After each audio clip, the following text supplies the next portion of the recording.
আসসালামু আলাইকুম সুপ্রিয় দর্শক মণ্ডলী।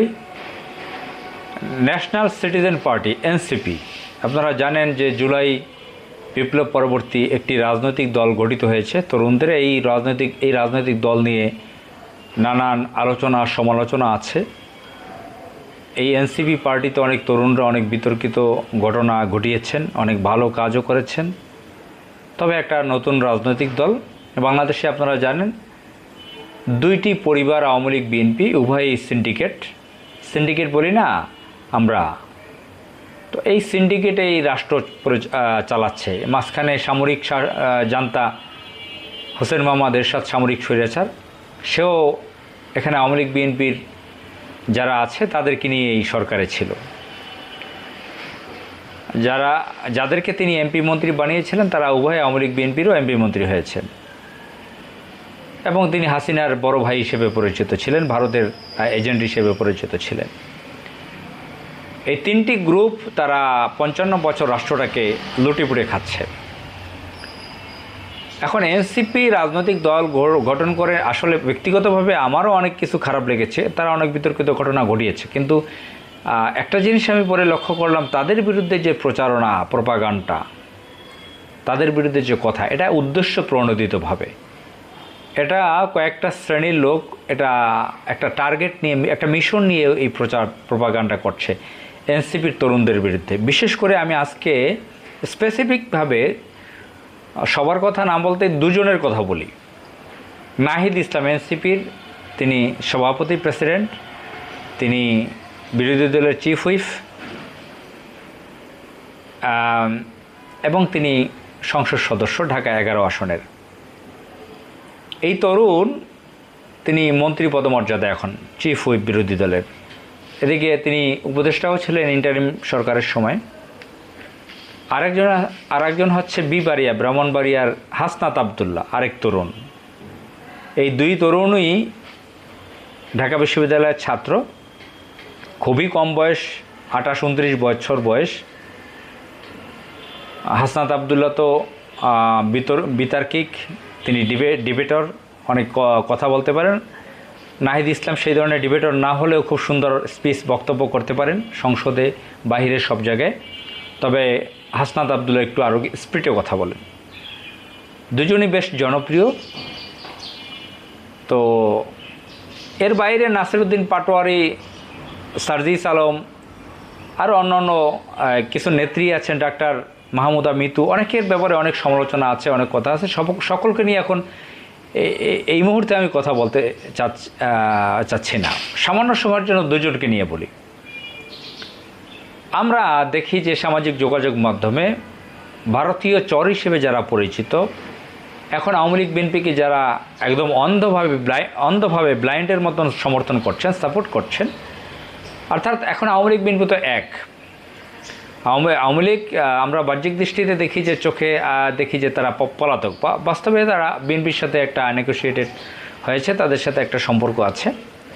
সব কিছু, চাঁদাবাজি, বিভিন্ন দখলবাজি, ভাগ বাটোয়ারা, একসাথে সব কিছু চলতেছে। ইন্টারনালি অনেক খোঁজখবর আমাদের কাছে আসে, জানি।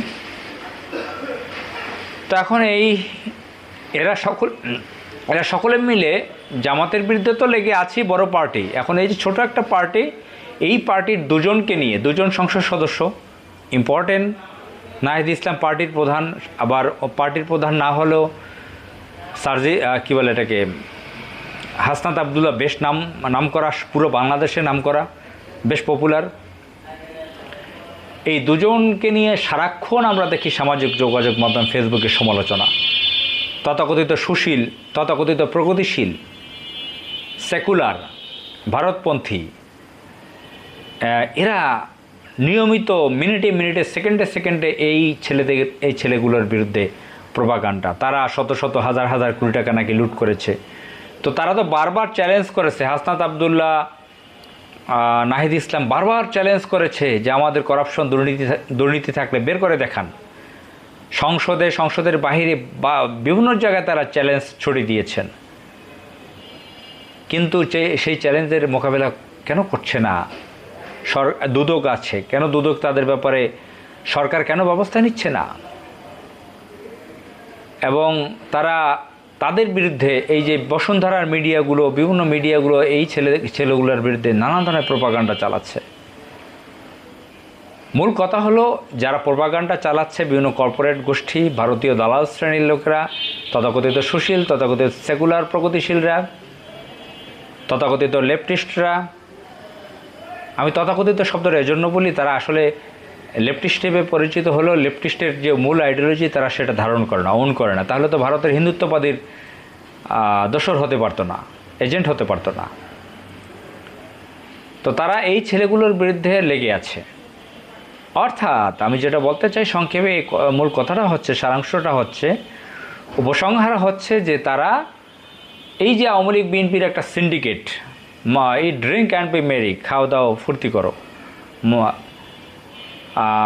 মারো ধরো খাও, লুটিপুটে খাও, একসাথে চড়ে চড়ে মাসতুতো ভাই, এই যে একটা সিন্ডিকেট তৈরি করে, বালুর ব্যবসা বলেন, আর ইটের ব্যবসা বলেন, ইটভাটার ব্যবসা বলেন, আর টেম্পো স্ট্যান্ড বলেন, পুরো বাংলাদেশ যেভাবে চাঁদাবাজি, সন্ত্রাসী করে, দখলবাজি করে, টেন্ডারবাজি করে তারা লুটেপুটে খেয়ে আসছে যুগ যুগ ধরে, 55 বছর, এর বাইরে তারা যেতে চায় না। এই সিন্ডিকেটের বাইরে তারা যেতে চায় না। যে বড় বড় অলিগার্ক ব্যবসায়ীরা তারা যেতে চায় না, বিভিন্ন সুবিধাপ্রাপ্ত ফ্যাসিলিটিস পাচ্ছে, বেনিফিশিয়ারি এই ধরনের লোকরা যারা কথা বলে, তথাকথিত সুশীল, সেকুলার, প্রগতিশীল, বিভিন্ন মিডিয়া হাউস, কর্পোরেট গোষ্ঠী, তারা এই সিন্ডিকেট থেকে সুবিধাপ্রাপ্ত। তারা চায় না নতুন কোনো রাজনৈতিক দল আসুক, তরুণরা জেগে উঠুক। এই তরুণরা নতুন বাংলাদেশের স্বপ্ন দেখিয়েছে তো আগামীর তরুণদেরকে, বর্তমান তরুণদেরকে। তারা দেখাচ্ছে কিভাবে করাপশন বন্ধ করা যায়, কিভাবে করাপশন রাষ্ট্রে চলে আসছে, বিএনপি আওয়ামী লীগ করছে, চোখে আঙ্গুল দিয়ে তারা দেখিয়ে দিচ্ছে। তো এই জন্য তারা ভয় পেয়ে ভীত সন্ত্রস্ত হয়ে আছে। তারা চাচ্ছে না নতুন কোনো রাজনৈতিক, জামাত ইসলাম তো বড় ধরনের রাজনৈতিক দল আছে, এর বাইরে কোনো ছোট রাজনৈতিক দল যাতে আর না তৈরি হয়, এই জন্য তাদের সারাক্ষণ প্রচেষ্টা, তাদের মিশন নিয়ে তারা কাজ করে যাচ্ছে। এই মিশনে তাদেরকে সহায়তা করছে ভারতীয় আধিপত্যবাদ। আসসালামু আলাইকুম।